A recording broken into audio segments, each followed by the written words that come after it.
Bonjour à tous, aujourd'hui je vais vous présenter le logiciel qui se nomme Lightshot. Donc c'est un logiciel qui va permettre de faire des captures d'écran avec plein de fonctionnalités vraiment intéressantes sur Windows. Donc pour ce faire, pour le télécharger et l'installer, il va falloir aller sur le lien que j'ai mis dans la description qui va nous mener sur le site internet de Lightshot. Et là il va falloir cliquer sur le bouton Download for Windows. Ensuite ici il va falloir cliquer sur Save File. Donc là je vais sauvegarder ça sur le bureau, moi c'est ce que je vous recommande. Maintenant que ça s'est sauvegardé sur le bureau, on va voir justement le setup de Lightshot qui est juste ici. On va double-cliquer dessus pour l'installer. Là, on va arriver sur le menu de l'installation. On va pouvoir choisir la langue. Donc moi, je vais choisir le français. OK. Ensuite, je vais cocher « Je comprends et j'accepte les termes du contrat de licence ». On va cliquer sur « Suivant ». Donc là, l'installation, elle est déjà terminée. On va cliquer sur le bouton terminer juste ici. Et comme vous pouvez voir, on a une nouvelle icône qui est apparue dans notre barre des tâches. C'est simplement l'icône de Lightshot. Donc pour prendre une capture d'écran maintenant, on peut soit appuyer sur le bouton impression d'écran sur notre clavier, ce qui va faire apparaître cette interface dans laquelle on va pouvoir sélectionner une zone et faire une capture d'écran. Mais aussi, ce qu'on peut faire, c'est aller cliquer directement sur la plume si on a une autre application qui utilise déjà le bouton d'impression d'écran. Donc là, je vais créer une capture d'écran juste ici. Ensuite, je vais pouvoir sélectionner la zone. Par exemple, je vais sélectionner cette zone comme ça. Ensuite, là, comme vous pouvez voir, il y a beaucoup de trucs qu'on va pouvoir choisir, notamment un crayon pour dessiner des trucs. Donc là, j'ai dessiné un cercle. Par exemple, ici, on va pouvoir mettre des lignes. On va pouvoir mettre des flèches aussi. On va pouvoir mettre des carrés. Donc, comme vous pouvez voir, il y a quand même pas mal de trucs. On va pouvoir aussi mettre du surlignage, comme vous pouvez voir juste ici aussi. Et on peut aussi retourner en arrière avec le petit bouton là.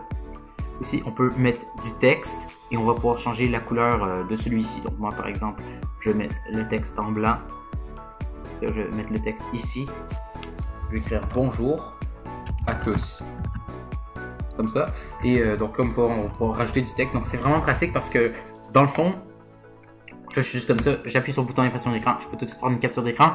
Et là en bas, je vais pouvoir cliquer sur le bouton copier justement dans le presse-papier. Ce qui va nous permettre par exemple d'aller coller cette image sur un réseau social, que ce soit Discord ou Instagram, peu importe, tous les réseaux sociaux qui supportent le copier-coller de photos. Aussi, on va pouvoir sauvegarder cette photo sur notre ordinateur directement. Donc, je vais cliquer sur le bouton Save. Donc là, je vais pouvoir sauvegarder la photo sur mon bureau. Je vais cliquer sur Save une nouvelle fois. Et comme vous pouvez voir, je vais avoir la photo juste ici. Donc là, je vais réappuyer sur le bouton d'impression d'écran. Je vais sélectionner une zone. Donc là, on va pouvoir chercher pour des images similaires sur Google, par exemple, en cliquant juste ici. Ici, on va pouvoir la partager sur les réseaux sociaux.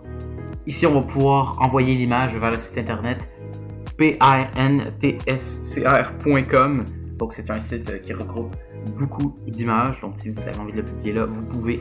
Donc il y a quand même vraiment beaucoup de fonctionnalités comme on peut voir. Donc c'est vraiment très pratique. Aussi on va pouvoir faire des captures de l'écran au complet. Donc c'est vraiment cool. Ensuite si on fait clic droit, on a encore d'autres fonctionnalités, notamment pour publier cela sur le site internet que je vous ai parlé il y a quelques secondes. Aussi on va pouvoir imprimer cette image, la copier, la sauvegarder. Sélectionner le plein écran comme ça et on va pouvoir aussi enlever la sélection que l'on vient de faire. Donc là j'ai copié la photo sans faire exprès. Donc c'était pas mal tout pour Lightshot, mais encore là c'est vraiment utile et c'est vraiment beaucoup plus pratique que le fonctionnement du système de capture d'écran par défaut de Windows. Donc si vous avez aimé cette vidéo, n'hésitez pas à mettre un j'aime. N'hésitez aussi pas à vous abonner et à activer la cloche pour être au courant de toutes les prochaines vidéos. Sur ce, c'était JM et moi je vous dis à la prochaine.